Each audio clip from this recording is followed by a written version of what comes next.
Ici nĩ indo cia kũrĩa, mitu, maguta, thabuni na muceere iria irahithukirio na ikuru ya Irathiro mwena wa Bondeni ni maabitha borithi, ikirikana gukorwo ihitukitie thiku cia gutumika.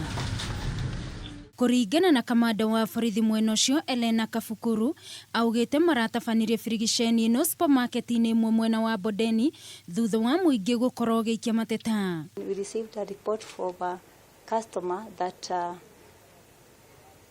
they have bought expired goods.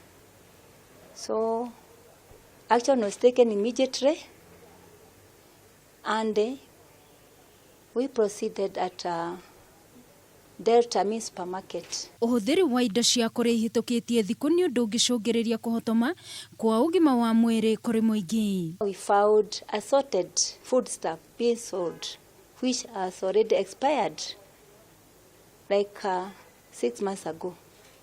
We managed to arrest one suspect and he is going to appear before court. Ihinda-ini o riu mundurume umwe niaikitie ngono na kuhingirwo sesheni-ini ya borithi ya Bondeni na gukinyagia igoti-ini muthenya wa umuthi.